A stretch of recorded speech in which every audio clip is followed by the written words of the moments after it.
was on our core COVID response team. And, we had to make really tough decisions and calls around literally things like, should we be marketing right now?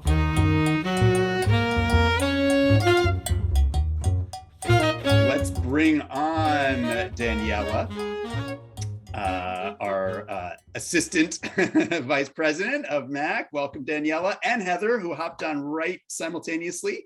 One of our alums and VP of marketing at Lyft. And I will bow out and let you guys take the stage to close things out for the morning part. Great. Thank you so much, Matt. Hi, everyone. Thank you so much for joining us today. I'm Daniella Levitan, a first year at Columbia Business School. And as Matt said, I'm an AVP of Conference and Finance at the Marketing Association at Columbia. So to close out the morning, I'm chatting with Heather Hopkins Freeland, CMO of Lyft. And rather than me giving a subpart intro for her, I'm going to ask Heather if you could start us off by giving us a brief history of your career and how you ended up in your current role. Absolutely. Well, thank you, first of all, so much for having me. It's so fun to be back, even if it's virtual, to my alma mater. So I only wish I could be there in person to be on campus. But so I started my career, believe it or not, on Capitol Hill. I feel like that's something I don't like to talk about that much anymore, given its current circumstances. But ultimately went on to work in public relations and marketing communications. But about in 1998, during literally the first .com boom, which seems like forever ago, is about the time I kind of got bitten by the bug and moved to New York to kind of join in on all these new startups that were coming to light, and did a lot of work around PR and helping them build visibility before they were about to go public. And but then ended up going to Columbia to really continue to further my understanding of what was happening in marketing. Ended up from there moving to going to work at Digitas, which was one of the first real digital marketing agencies. There were not really any at that point, and they really tread the way for a lot of other companies. And I had the amazing opportunity to work on incredible brands, American Express, Nike, Converse, Barnes and Noble. So really incredible training ground there. Wanted to really kind of advance my career, understand media better, and then went to what was at the time MTV Networks Digital, helping them build out an ad network. So really cut my teeth understanding media, ad tech, but really at my core, like I went to go build out their first digital ad network, but started realizing I missed marketing. And so ended up kind of parlaying that into a role overseeing marketing for a lot of our digital properties, MTV, Nickelodeon, Comedy Central, you name it. So that was a lot of fun. Then went to the Guilt Group, which at the time was one of the first kind of online flash sale sites. And that was exciting, but then Facebook called in 2011. And I had always wanted to move out to the West Coast. So my husband and I, he is also a CBS graduate, ended up out here in the Bay Area, and I took a role to lead global marketing communications for all of our ad sales. So basically marketing to advertisers who were going to advertise on Facebook, and then ultimately Instagram, WhatsApp, Messenger, what have you, and all of the properties there. And I was there for about 7.5 years, built out that whole function globally, which was just an incredible proving ground for and training ground for not just marketing, but for being a part of an incredibly scaled organization and watching it grow. When I started, there were 2,000 employees. When I left, there were about 60. So it was a crazy time. But then ultimately decided it was time to leave. It was an incredible time, but really wanted to make sure that I felt like I could get my hands dirty again. When a company gets so big, you feel so far removed from the work. It gets harder to make decisions, get decisions made and approved and things like that. And so I wanted to go back to a place that was smaller and kind of on that same arc of their trajectory as Facebook was when I joined. So I joined Lyft, which was, I happened to join the week they went public. So they were very early on, not very early on, but early on in their current trajectory. And I started as VP of Strategy and Operations, but through the time I've been there, I've actually gradually taken on more and more responsibilities. And now I'm running marketing for the company and for the last year and a half. Thank you. Yeah, I definitely could not have summarized that nicely for you. I love hearing the journey, especially from Capitol Hill to Lyft. Not many people can say the same for themselves. Yeah. So starting off with one big picture marketing issue, how do you consider the balance between performance marketing and brand marketing strategies, especially given the changes occurring that are limiting data tracking on mobile and browser platforms? Yeah, such a great question and such a big issue facing the industry. So what was interesting was when I first started at Lyft, our growth, we called performance marketing growth marketing. So that's all of our acquisition, engagement, retention efforts. And that actually sat in the product team. It wasn't even part of the marketing organization. And ultimately, as I built trust with my product partners, they moved growth into the broader marketing team.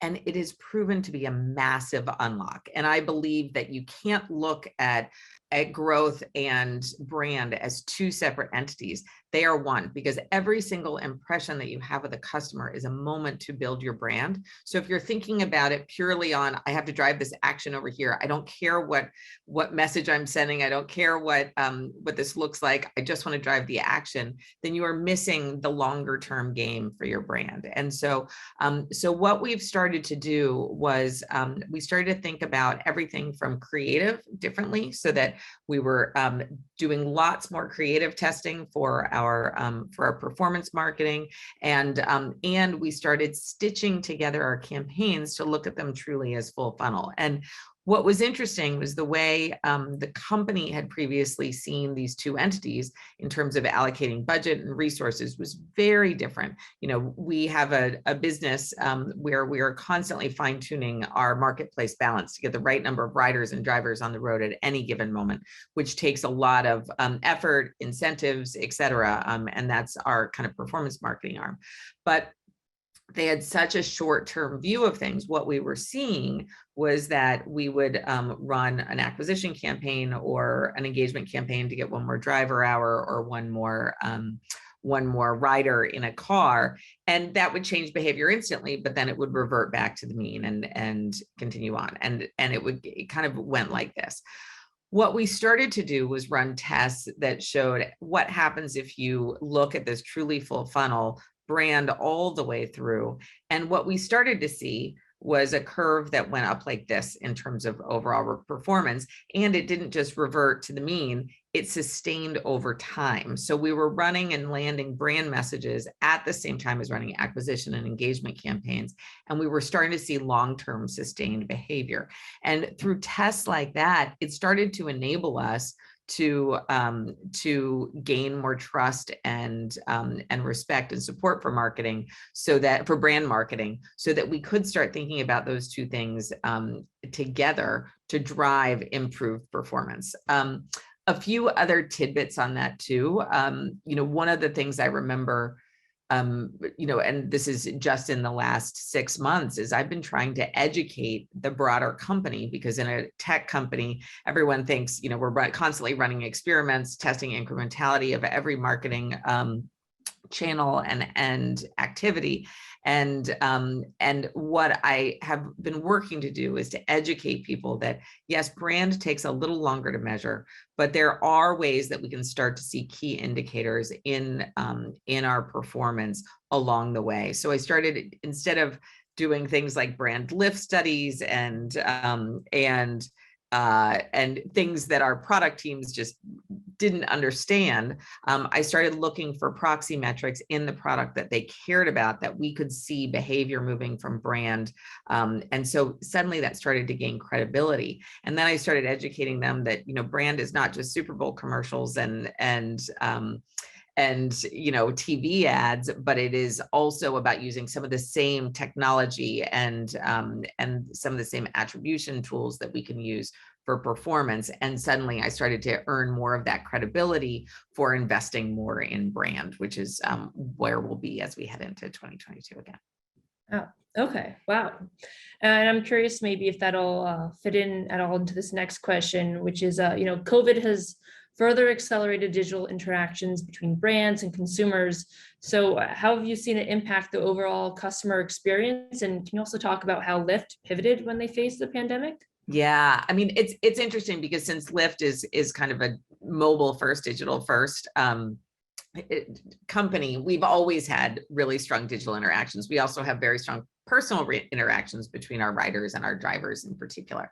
And so we didn't see a ton of change in terms of how that was interacting, but it did place, kind of particularly in such a time of uncertainty early on in the pandemic, it did place a much greater pressure on us to have communications and with our customers about what was going on, how to feel safe in a ride, whether they should be riding or driving at all, given the circumstances. So it put a lot more pressure there. Early on in the pandemic, we did obviously, and this is all public, but our revenue dropped almost 90%. It was staggering, and we did have to make a hard pivot. I was on our core COVID response team, and we had to make really tough decisions and calls around literally things like, should we be marketing right now, given that the government and local states, cities, what have you, are telling people to sit still? We don't want to be encouraging them to get out and about. And so there were a lot of kind of bigger, ethical and values-based questions first and foremost, and trying to balance that tension with where the business was at that time.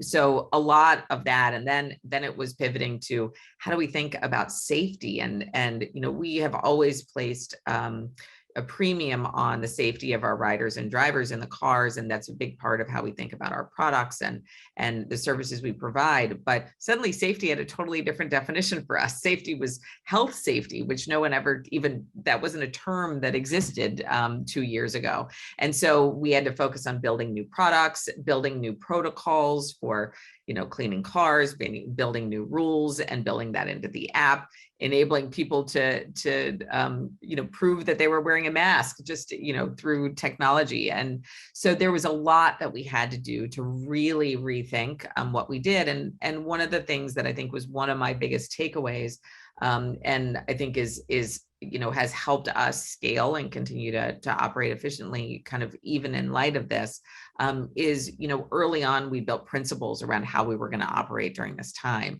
And once we built these principles around, when and how we would market during this, what language we would use, what our policies were, and documented those, that made it really easy to scale this beyond. So it wasn't always about me sitting in the room or the task force sitting in the room. It enabled the entire team to scale and operate fluidly at a time when we were struggling, and that helped a lot, and reduced the thrash at a very thrashy time, as you might suspect.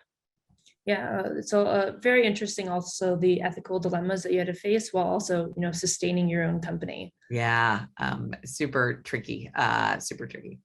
Yeah. So this next question hits particularly close to home for me, because as I was rolling out of bed this morning and deciding how I was going to get to campus, I was deciding between, do I take the subway or do I bike? And I opted for a city bike. Thank you. I also opted for it because I got an e-bike, which makes it a little bit easier. And something that I only learned rather recently is that Lyft owns City Bike. And I was hoping that you could talk a bit about with the introduction of bike share and also scooter shares in other cities, we've seen big changes in the public transportation industry. So why did Lyft decide to get involved with these endeavors? Yeah. So first of all, our mission as a company is to improve people's lives through the world's best transportation. And transportation is not just rideshare and not just cars. And so in early 2019, we purchased Motivate, which was a bike and scooter company, and that happens to operate City Bike, which, as you didn't, most people don't know. So it's not uncommon, and we operate bike and scooter systems all around the country. And our belief is that we want to help people get seamlessly around their city. And sometimes the best way to do that, as it was for you this morning, is not in a ride share. So it's been a really important part of our portfolio, and it's also really changed the way we think about our products. So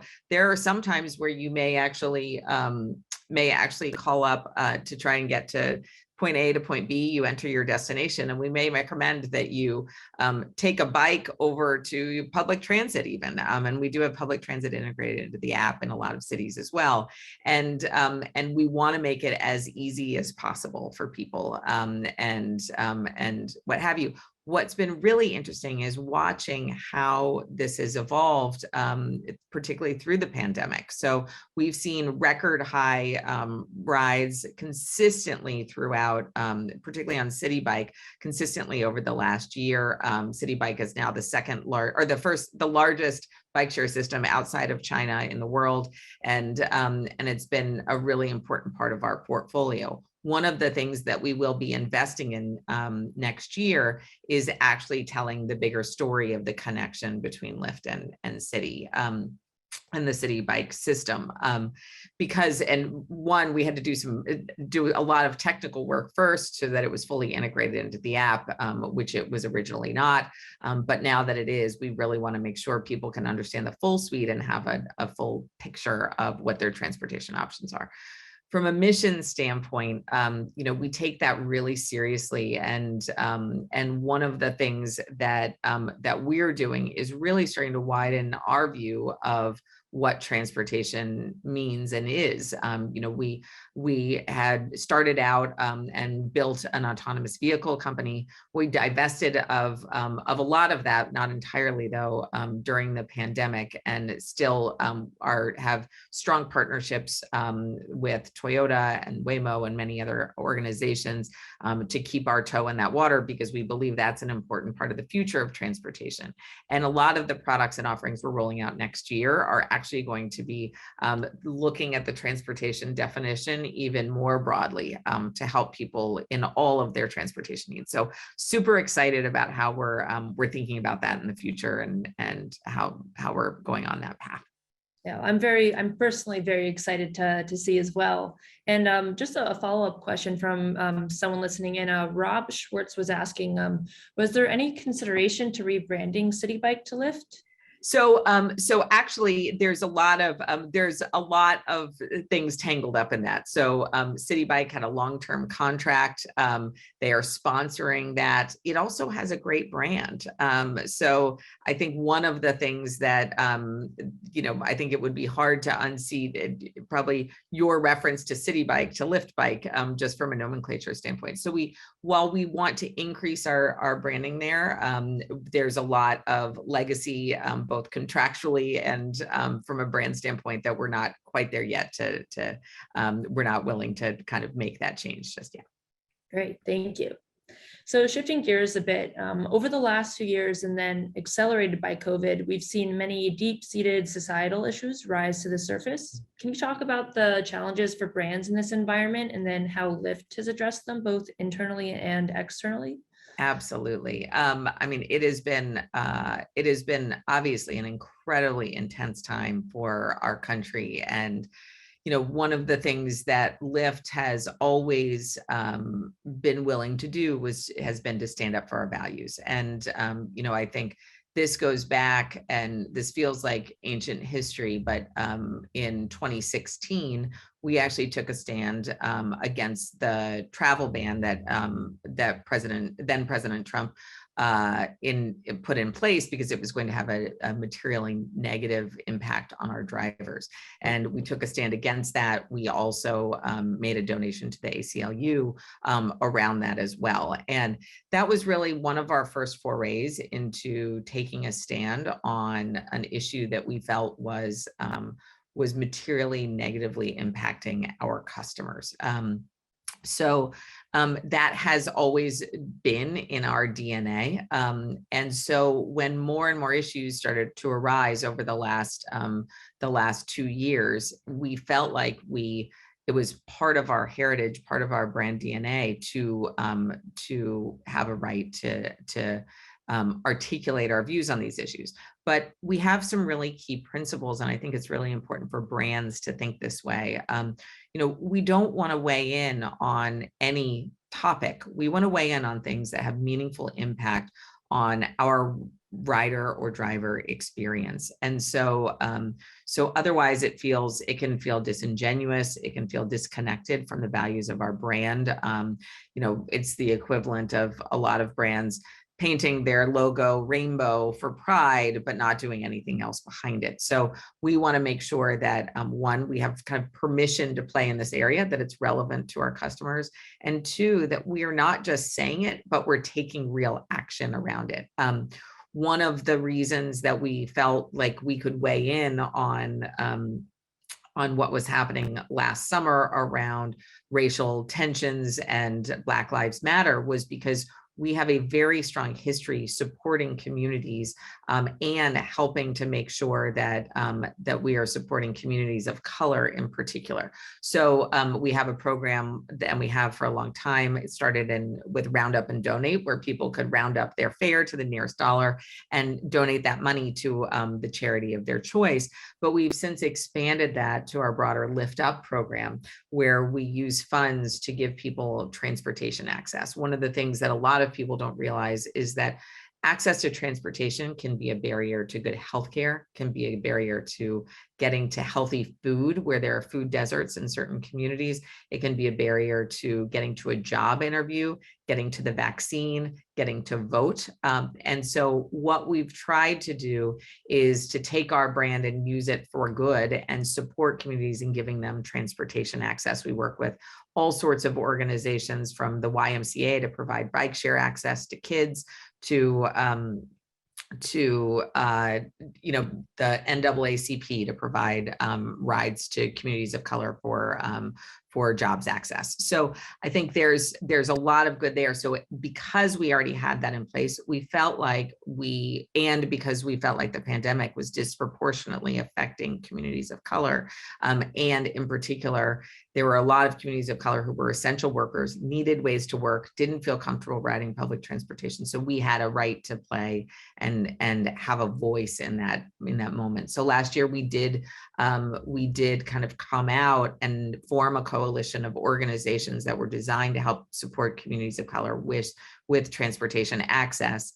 And in doing so, we started to tell that story more broadly.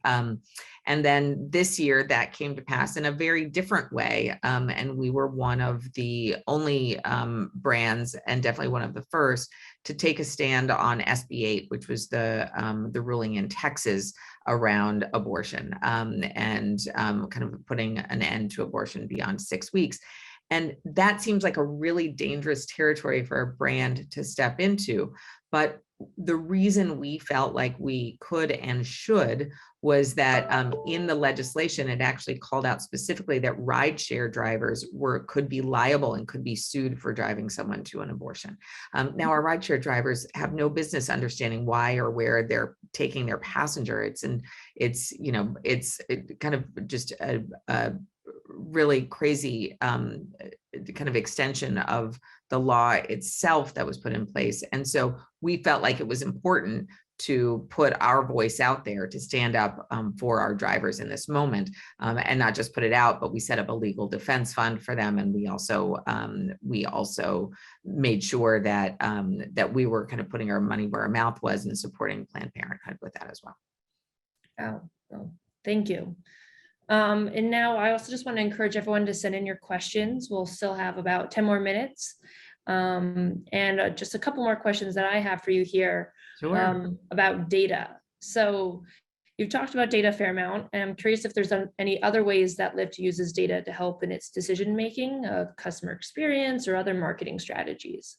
Yes, it is a constant. And I think in a digitally native company, it is just ingrained in everything you do. And so so we use it to inform so many different decisions. And I actually think one of the most important thing for a marketer in particular in digitally native or mobile native company is to be able to talk the talk around our data, and not just how we use it, how we measure, but the tools and technologies we need, particularly at this time where there's a lot more happening around the topic of privacy, obviously, and new legislation in place, or regulation and in place around that. So, but for us, we use data every minute of every day. So literally we used to actually at Facebook, we used to have a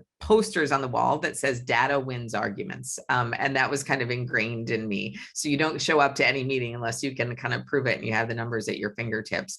So, we use that to, in all of our experiments, we're constantly experimenting with different messages, channels, et cetera, for our acquisition and retention efforts in growth.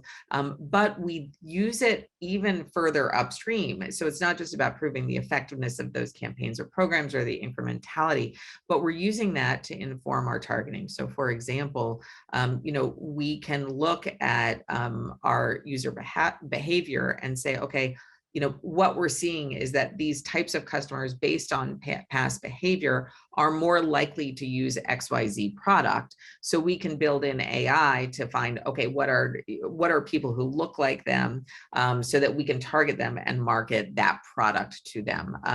We can score customers based on their propensity to adopt a certain product and then test accordingly. So I think we're starting to build in a lot more AI into how we think about targeting and identifying the right customers for the right product. And in our mind, that's a big win, because it means you're getting the most relevant most relevant messages as you possibly could. That's a better customer experience for you. And then obviously the marketing that goes out to our customers works much better, is much more efficient, and every impression we use is that much more effective. So we're doing a lot on this front. Going back to one of your earlier questions, it is getting harder with a lot of the changes that Apple and others are putting forth, and we're having to do a lot more to infer what behaviors are and model things out, versus just knowing in the data what, being able to attribute our marketing that goes beyond our platform, or even more so to even target our customers off platform. So it is getting harder, and we're working hard with our teams and the tools and technology and our media partners to figure out the right balance there. But it is constantly keeping us on our toes. Yeah, ever evolving. Yes. And for the last 5 or so minutes here, I want to switch gears, because we have a lot of aspiring marketers here at CBS, and maybe also on Zoom. And one question that was sent in is from I presume a second year, saying, Heather, you were sitting at our seats at CBS not too long ago. For those of us who have 6 months or a year and a half left of our time in business school, what advice would you give us? What do you wish you did more or less of during school? Great question. I think, one of the best things that I did at CBS, and I guess if you're already, I don't know if you've picked classes yet for next semester or not, but one of the best things best piece of advice I remember when I was there that I got was to not just take marketing classes. I hope all the marketing professors don't kill me for saying that, but take the classes that will give you a much more well-rounded view of business. And so I actually dirty little secret, I did not concentrate in marketing at Columbia. I concentrated in management, and really made sure I understood finance. I understood, accounting. I understood all these things and I understood good management and leadership. And all of those things actually, I think, have helped make me a better marketer. And there's a lot in marketing that you learn on the job. And so my belief was, if I could talk the talk and understand the bigger context, I'd be in a much better position. The other great piece of advice I got that I give everyone is, the one thing that you have in business school more than any other time in your life is time.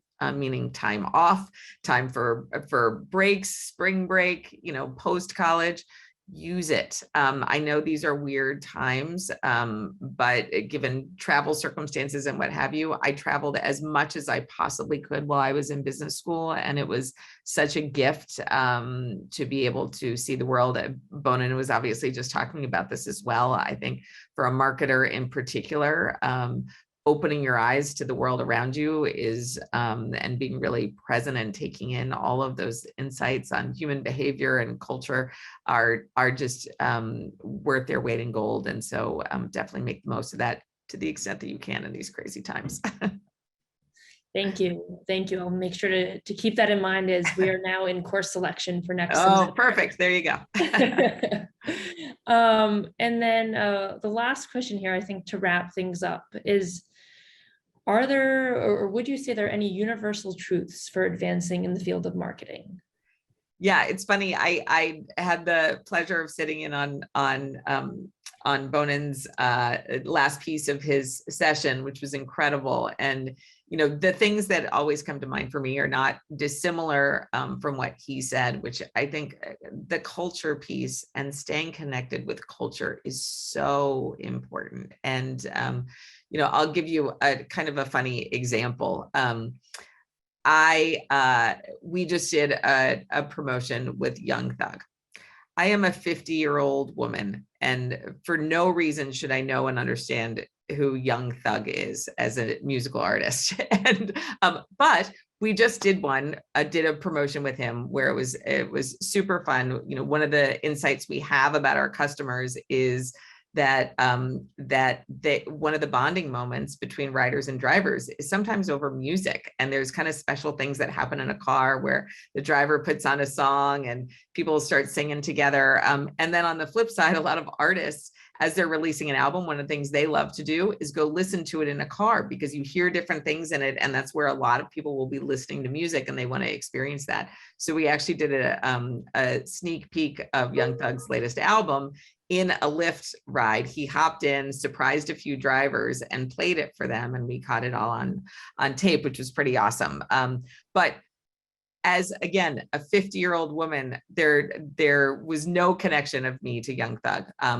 But I need to stay on top of what's happening in culture, because that is who our customer is listening to. As we want to stay relevant to our customers, as we want to show up, and draw that deeper connection with them, and them feel like we, understand and get them. That was a really important, insight to have. So fortunately, I have people on my team who are much closer to culture than I am, particularly right now.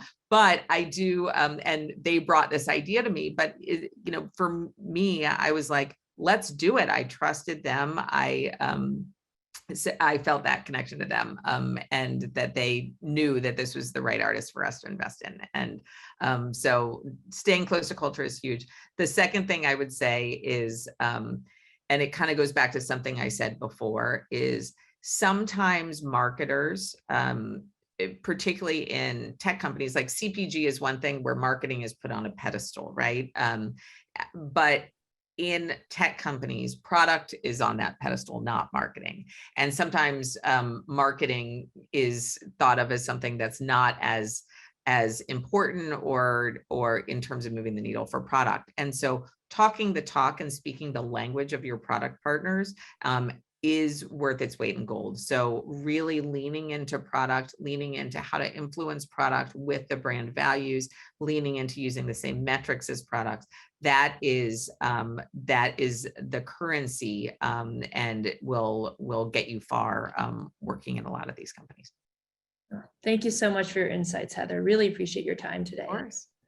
Heather, thank you for being here on our behalf as well. Of course, it was great. Excellent stuff from you. I think we might do a follow-up with you. I see you got more tactical about marketing, measurement, metrics than we'd had leading in. And there were definitely some follow-up questions that we did get into, I think, the next time, Heather, since I know there's also an area of expertise for you. Maybe we'll craft some insights together for the Brand Center to share for the folks on the audience here and others around that topic. And we bid you adieu and wish you a good weekend. Yeah. Yes. Thank you all, and good luck with the rest of the school year. Great. Okay. Thank you. And thank you, Daniella, for ably moderating the discussion.